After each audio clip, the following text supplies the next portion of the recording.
السلام علیکم ورحمۃ اللہ وبرکاتہ۔ نحمدہ ونصلی علی رسولہ الکریم، اما بعد فاعوذ باللہ من الشیطان الرجیم، بسم اللہ الرحمن الرحیم۔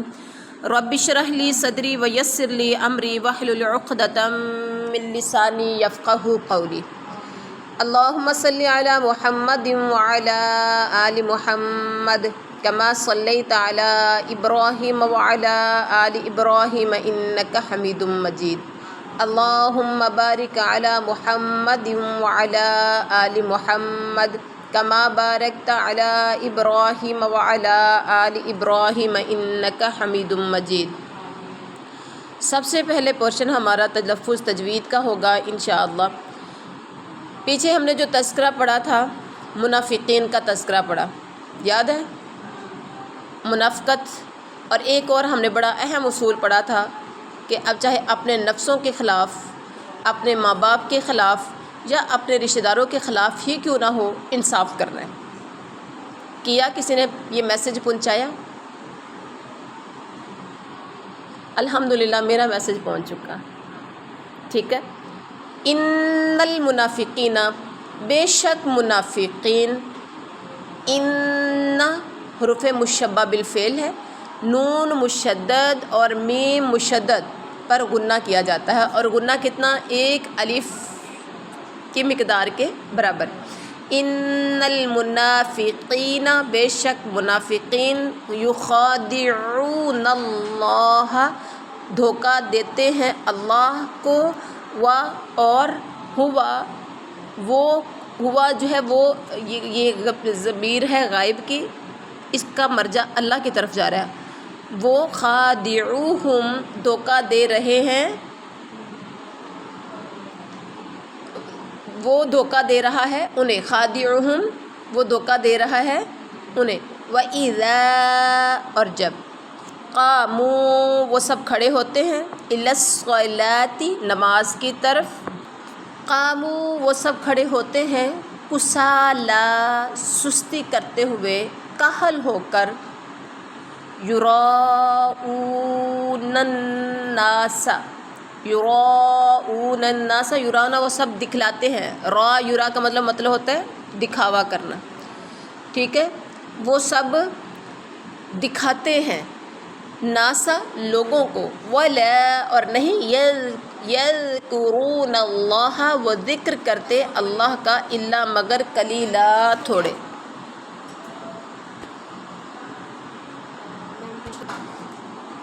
الا مگر، قلیلا تھوڑا سا۔ بامحاورہ ترجمہ کی طرف آتے ہیں۔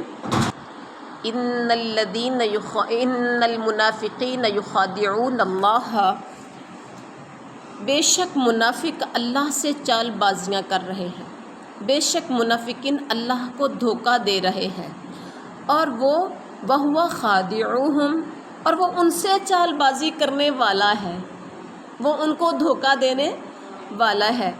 وَإِذَا قَامُوا إِلَى الصَّلَاةِ، جب وہ نماز کی طرف کھڑے ہوتے ہیں، قاموا کسالى، تو وہ سستی، کاہلی کرتے ہوئے، یعنی سستی کی حالت میں کھڑے ہوتے ہیں۔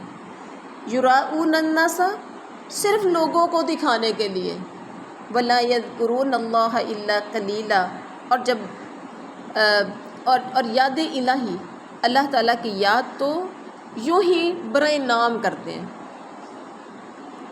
نہیں وہ ذکر کرتے ہیں اللہ کا مگر تھوڑا، یعنی اللہ کی یاد تو بس برائے نام کرتے ہیں۔ اب یہاں پر یہ اس آیت کریمہ میں دنیا میں لوگوں کو دھوکے اور فریب جتنا بھی کسی نے دیا، وقتی طور پر کسی کو دھوکہ دے کے، کسی سے فریب کر کے کامیابی دنیا میں حاصل کر لی، اور جب ہم حاصل کر لیتے تو بڑا خوش بھی ہوتے ہیں، میں نے اس کو بدھو بنا دیا، میں نے اس کو الو بنا دیا، دیکھا اس کو سمجھ ہی نہیں آئی کیسے میں نے اس کے ساتھ دھوکہ کیا۔ لیکن قیامت والے دن اللہ تعالیٰ کا فیصلہ ان باطنی جذبات اور کیفیات کی روشنی میں ہوگا جنہیں انسان سینوں میں چھپائے ہوئے ہیں۔ دنیا میں وقتی طور پر کامیابی حاصل ہوتی ہے، دھوکہ فریب دے کر دھوکہ فریب دے کے انسان کامیابی بھی حاصل کر لیتا ہے، لیکن اللہ کے ہاں جو فیصلہ ہونا ہے نا، انسان کے اندر کی جذبات اور کیفیات کی روشنی میں ہونا ہے، جنہیں انسان نے سینے میں چھپائے ہوئے ہیں، اس لیے کہ اللہ تعالیٰ تو سینوں کے رازوں کو بھی خوب جانتا ہے۔ پھر اس پر جو وہ سزا دے گا تو پتہ چل جائے گا کہ دنیا میں منافقت اختیار کر کے نہایت خسارے کا سودا کیا تھا، اس وقت ہم نے غلط کیا تھا، اور اس پر ہوگا کیا؟ جہنم کا ہمیشگی ہمیشگی ہمیشگی والا عذاب۔ اللہ تعالی ہم سب کو محفوظ فرمائے۔ اور اس کے بعد منافقین کی حالت کا تذکرہ کیا کہ نماز کے لیے کھڑے ہوتے تو بڑی کاہلی سستی سے کھڑے ہوتے ہیں، دکھاوے کے لیے کھڑے ہوتے ہیں۔ نماز اسلام کا اہم ترین رکن ہے اور اشرف ترین فرض بھی ہے، اور اس میں بھی وہ کاہلی اور سستی کا مظاہرہ کرتے ہیں کیونکہ ان کا قلب ایمان، خشیت الہی اور خلوص سے محروم تھا۔ یہی وجہ تھی کہ عشاء اور فجر کی نماز بطور خاص ان پر بھاری تھی۔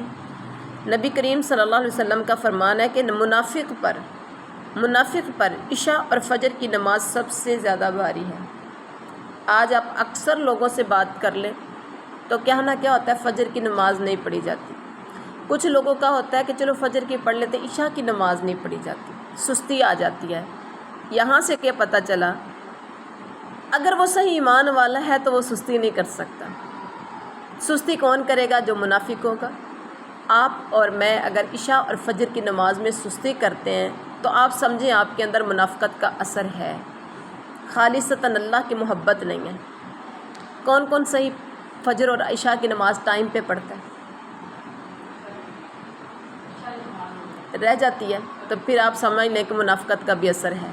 صحیح صبغۃ اللہ والا رنگ نہیں ابھی چڑھا، ٹھیک ہے؟ اب آپ نے اس سستی کو دور کرنا ہے۔ پڑھنے کا مقصد ہم نے اپنی سستیاں، کوتاہیاں، کمیاں دور کرنی ہیں انشاءاللہ۔ یہی وہ راستہ ہے، پڑھ کے عمل کرتے جائیے، یہی وہ راستہ ہے جو صراط مستقیم ہے، یہی وہ راستہ ہے جو جنت کا راستہ ہے انشاءاللہ۔ اللہ تعالیٰ توفیق عطا فرمائے، جو ہمیں کمیاں کوتاہیاں ہیں اللہ وہ ہم سے دور کر دے۔ جی اس کے بعد کیا ہے؟ اور وہ کھڑے ہوتے ہیں لیکن ریاکاری کرتے ہوئے، یعنی وہ صرف ریاکاری دکھلاوے کے لیے پڑھتے تھے تاکہ مسلمانوں کو فریب دے سکیں، دھوکہ دے سکیں کہ وہ دیکھ کے کہیں اچھا یہ بھی ہمارے جیسے ہیں۔ ان کے دلوں کے بھید لینے کے لیے نمازیں پڑھتے تھے۔ مسلمان فریب میں آ جائیں، اور پھر اس کے بعد وَلَا يَذْكُرُونَ اللَّهَ إِلَّا قَلِيلًا، اللہ کا ذکر تو برائے نام کرتے ہیں، یا نماز مختصر سی پڑھتے ہیں، جلدی جلدی نماز پڑھتے ہیں، جلدی نماز پڑھتے ہیں، مختصر سی۔ اچھا اس کے لیے میں نے آپ کو ایک طریقہ پہلے بھی شاید بتایا تھا، وہ نماز ہم لوگوں کو بھی گھر کے اتنے کام ہوتے ہیں، میرڈ ہیں تو اب میرڈ لائف کی بھی بڑی مصروفیات ہے، ان میرڈ ہیں تو ان کی اپنی مصروفیات ہے۔ اس کے لیے نا اگر ہم نماز پڑھتے ہیں تو زبان سے الفاظ ادا کریں، اتنے کہ جتنے آپ کے کان سن رہے ہوں، بہت لائٹ سے، تو آپ کی اس نماز میں خشوع خضوع زیادہ رہے گا، بجائے بنسبت اس نماز کے جو منہ میں خاموشی کے ساتھ پڑھی جاتی ہے۔ جب آپ الفاظ پورے ادا کریں گے تو آپ کو سمجھ بھی آئے گی، آپ کو شوق بھی ہوگا، خلوص بھی بڑھے گا، اور شیطان سے بچنے کا بہترین یہ راستہ ہے۔ اکثر لوگوں کا یہ ہوتا ہے نا کہ ہم نماز شروع ادھر کرتے ہیں تو ہم پہنچ کہیں اور جاتے ہیں، تو اس سے یہ والی شکایت دور ہو جائے گی انشاءاللہ۔ اور اللہ تعالیٰ نے سورۃ البقرہ میں فرمایا وَإِنَّهَا لَكَبِيرَةٌ إِلَّا عَلَى الْخَاشِعِينَ، نماز جو ہے یہ بہت بھاری ہے سوائے ڈرنے والوں کے، جو اللہ سے ڈرنے والے لوگ ہیں ان کے علاوہ باقی سب پر نماز بھاری ہے۔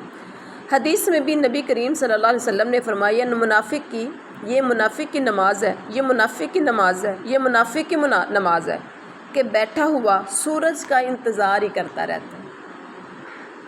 ابھی پڑھ لیتے ہیں ٹائم ہے، ابھی پڑھ لیتے ہیں ٹائم ہے، ایسا ہوتا ہے؟ بالکل ہوتا ہے، یہاں تک کہ جب سورج شیطان کے دو سینگوں کے درمیان غروب کے وقت ہو جاتا ہے تو جلدی اٹھتا ہے اور ٹھونگے مارتا ہے۔ یہ بخاری مسلم شریف کی حدیث ہے۔ پاک پیغمبر نے فرمایا جو انتظار کرتا رہتا ہے سورج غروب ہونے تک وہ انتظار کرتا رہتا ہے، پھر جلدی سے اٹھتا ہے تو ٹھونگے مارتا ہے، تو یہ کون کس کی نماز ہے؟ منافق۔ آج ہم نے اپنی اصلاح کرنی ہے۔ کیا کہیں ہم تو انتظار نہیں کرتے رہتے؟ کرتے ہیں؟ نہیں کرتے نماز، بیٹھے ہیں کہ اچھا پڑھ لیتے ہیں۔ فرشتے تو ہیں نہیں ہیں، کمیاں کوتاہیاں تو ہوتی ہیں۔ محفل میں بیٹھے ہوں، کچھ لوگوں میں بیٹھے ہوں، کوئی مہمان آ گئے تو ہم بار بار ٹائم بھی دیکھ رہے ہوتے ہیں، اچھا پڑھتے ہیں، اچھا بھی ٹائم ہے۔ اس کے بعد کیا ہے؟ اگلی آیت میں دیکھیے، مذبذبین، مذب ذال ہے، یہ نرم حروف میں سے ہے، مذبذبین بین ذالک، مذبذبین سب لٹک رہے ہیں، بین ذالک اس کے درمیان، لا نہ، الہ اولائی ان مومنوں کی طرف ہے، ولا اور نہ ان کافروں کی طرف ہے، نہ ان کی طرف ہے نہ ان کی طرف ہے، نہ مومنوں کی طرف ہے نہ کافروں کی طرف ہے۔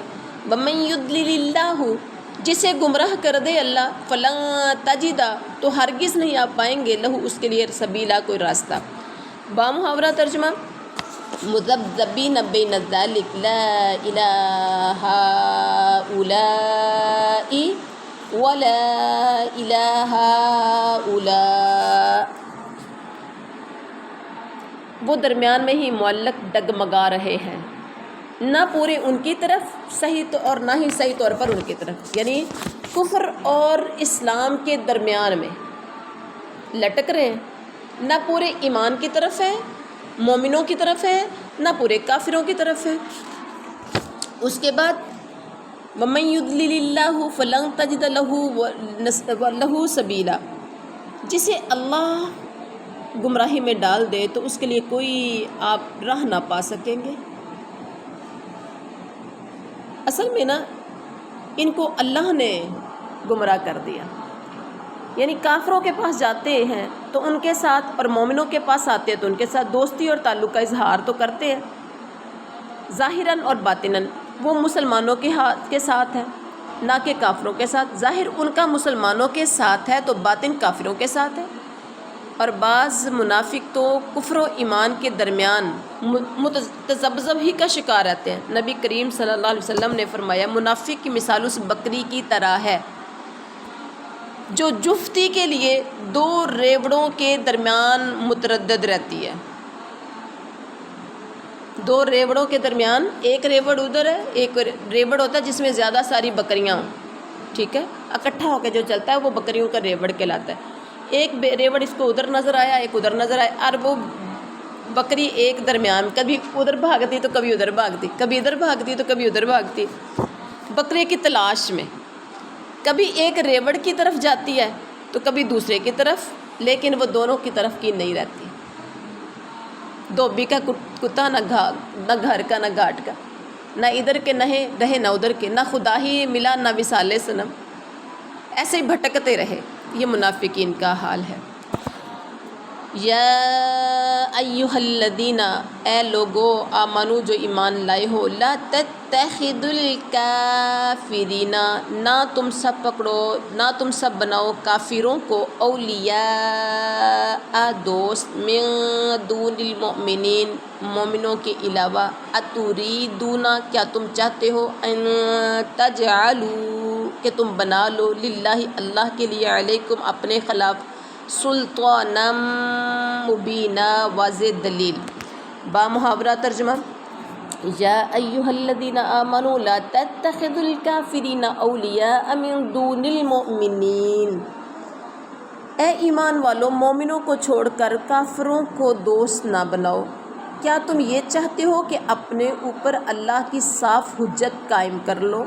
منافق تو یقیناً، نیکسٹ آیت ہے، ان المنافقین فی الدرک الاسفل، بے شک منافق فی الدرک کی درجے میں ہوں گے، اسفل سب سے نیچے، من النار دوزخ کے، وَلَن تَجِدَ اور آپ ہرگز نہیں پائیں گے، لہم ان کے لیے نصیرا کوئی مددگار۔ بامحاورہ ترجمہ، منافق تو یقیناً جہنم کے سب سے نیچے کے طبقے میں ہوں گے،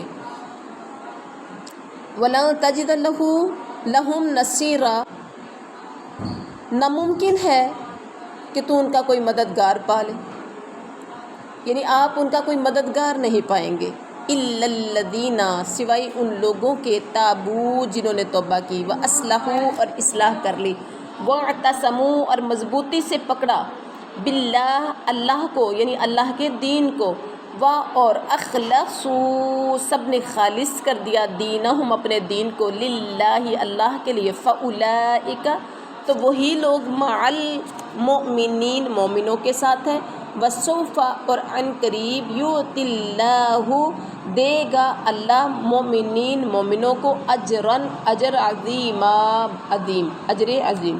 بامحاورہ ترجمہ، الا الذین تابوا واصلحوا واعتصموا باللہ،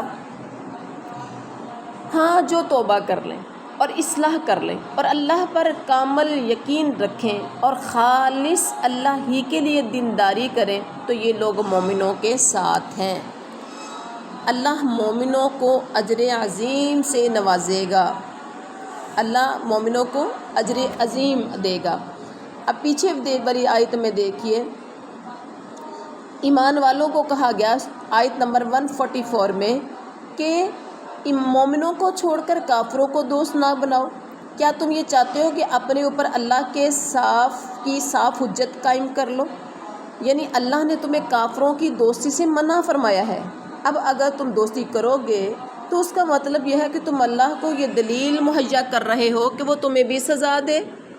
اللہ کو تو بتانے کی ضرورت ہی نہیں، اور کیسے پاگل ہیں،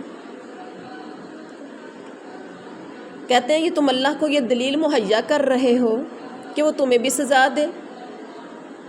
اور اس کے بعد اگلی آیت میں فرمایا کہ یقیناً منافق جہنم کے سب سے نچلے گڑھے میں جائیں گے۔ 145 میں فرمایا جہنم کا سب سے نچلا طبقہ، اس کا نام حاویہ ہے۔ کیا نام ہے؟ حاویہ۔ منافقین کی مذکورہ عادات سے جو ہم نے ساری پڑھی ہیں، اللہ سے دعا کریں اللہ تعالی ہم سب کو ان ساری عادات سے بچا لے، ان عادات سے ہمیں اللہ محفوظ فرمائے اور ہماری اللہ ایمان کو محفوظ کر دے، صحیح معنوں میں پکا سچا مسلمان بنا دے۔ اور اس کے بعد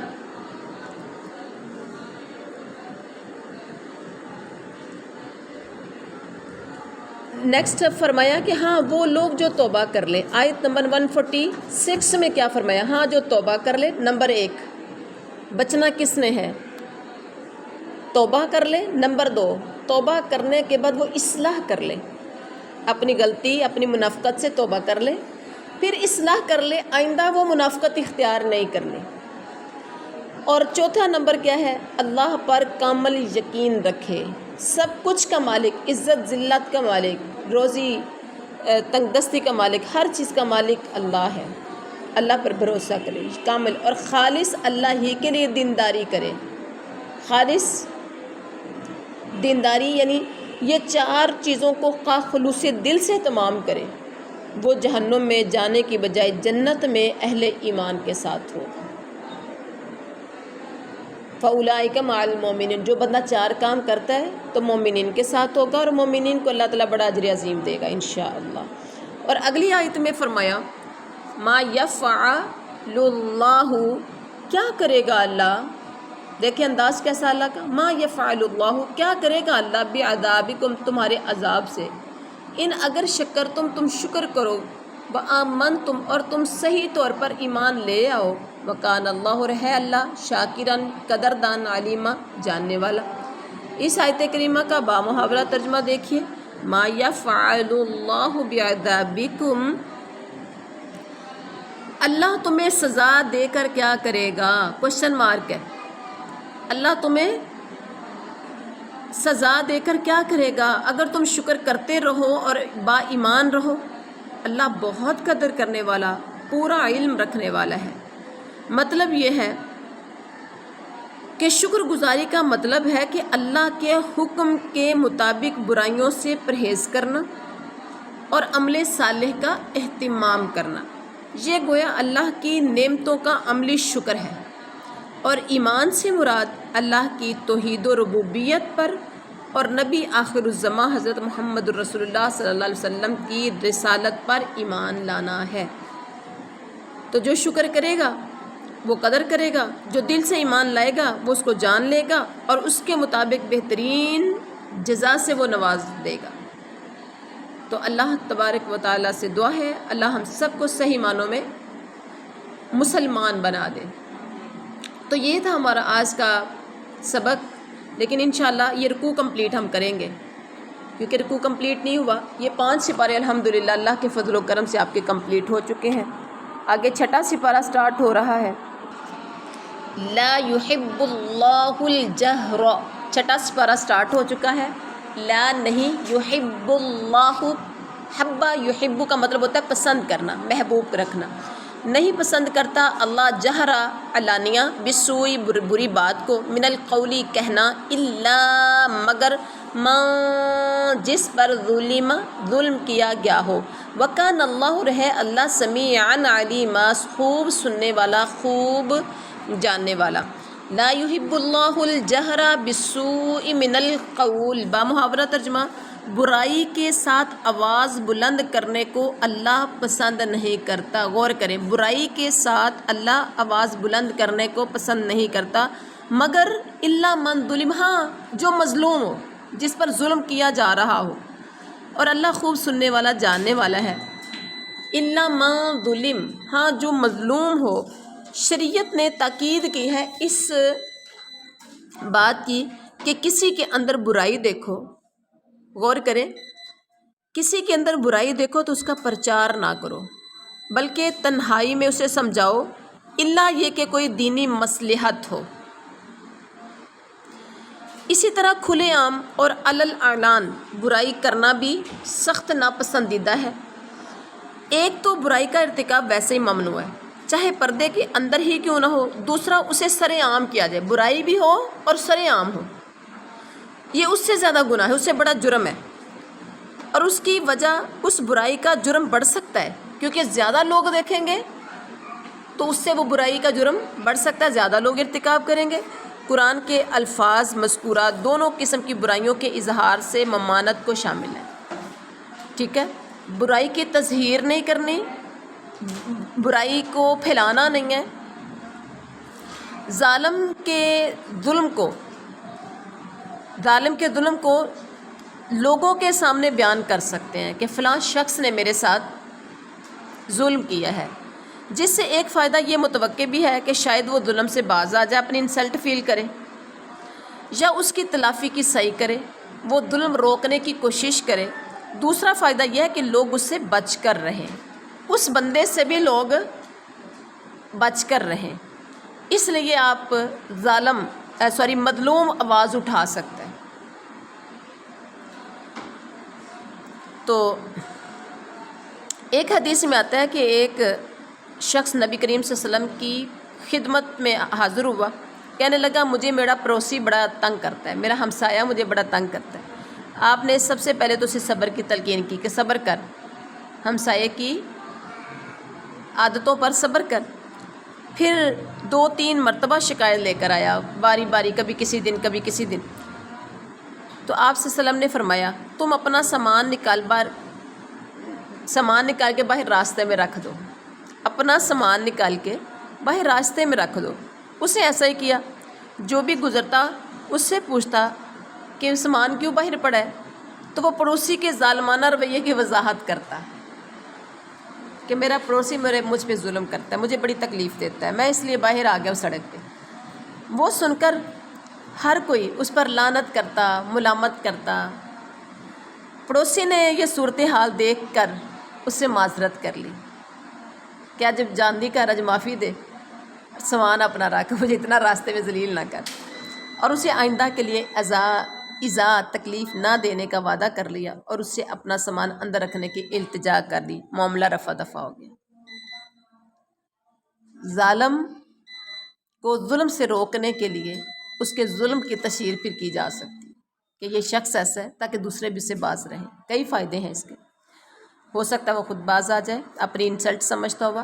نیکسٹ ہے اگر تبدو، تم سب کھلم کھلا کرو، خیرن کوئی بھلائی، او یا تخفہ، تم سب چھپا کر کرو گے، ہو اسے، او یا تعفو تم سب درگزر کر دو عن سوء برائی قصور فإن اللہ تو بے شک اللہ کانا ہے عفواً معاف کرنے والا قدیرہ بہت قدرت والا۔ بامحاورہ ان تبدو خیرا او تخفوه او تعفو عن سوء، اگر تم کسی نیکی کو علانیہ کرو یا پوشیدہ یا کسی برائی سے درگزر کرو تو یقیناً اللہ پوری معافی کرنے والا اور پوری قدرت والا ہے۔ یعنی کوئی شخص کسی کے ساتھ ظلم یا زیادتی کا ارتکاب کرے تو شریعت نے اس حد تک بدلہ لینے کی اجازت دی ہے جس حد تک اس پر ظلم ہوا ہے۔ صحیح مسلم شریف کی حدیث ہے، آپس میں گالی گلوچ کرنے والے دو شخص جو کچھ کہیں اس کا گناہ پہل کرنے والے پر ہے۔ سمجھ آ گئی؟ بشرط کہ مظلوم جسے پہلے گالی دی گئی زیادتی نہ کرے۔ جب تک مظلوم زیادتی نہیں کرے گا جب تک ساری اس کی لڑائی کا گناہ پہلے پر جائے گا، ٹھیک ہے۔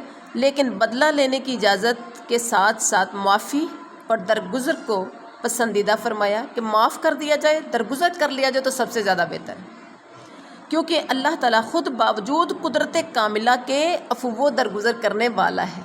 اللہ اکبر۔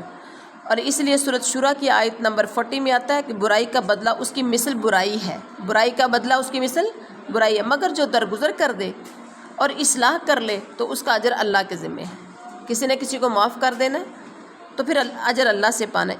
ایک اور حدیث میں معاف کر دینے سے اللہ عزت میں اضافہ فرما دیتا ہے، معاف کر دینے سے اللہ عزت میں اضافہ فرما دیتا ہے۔ ان الذین یکفرون، بے شک وہ لوگ جو کفر کرتے ہیں باللہ اللہ کا و رسولہ اور اس کے رسولوں کا، و یریدون اور وہ سب چاہتے ہیں ان یفرقوا کہ سب فریق کریں بین اللہ اللہ کے درمیان و رسولی اور اس کے رسولوں کے درمیان، و یقولون اور وہ سب کہتے ہیں نؤمن ہم مانتے ہیں ببعض بعض کو، و نکفر ببعض اور ہم انکار کرتے ہیں بعض کا، و یریدون اور وہ چاہتے ہیں ان یتخذوا کہ وہ سب بنا لیں بین ذالک اس کے درمیان سبیلا کوئی راستہ۔ ان الذین یکفرون باللہ ورسلہ ویریدون، جو لوگ اللہ کے ساتھ اور اس کے پیغمبروں کے ساتھ کفر کرتے ہیں اور یہ چاہتے ہیں کہ اللہ اور اس کے رسولوں کے درمیان فرق رکھیں، اللہ اور اس کے رسولوں کے درمیان میں فرق رکھیں، اور کہتے ہیں کہ ہم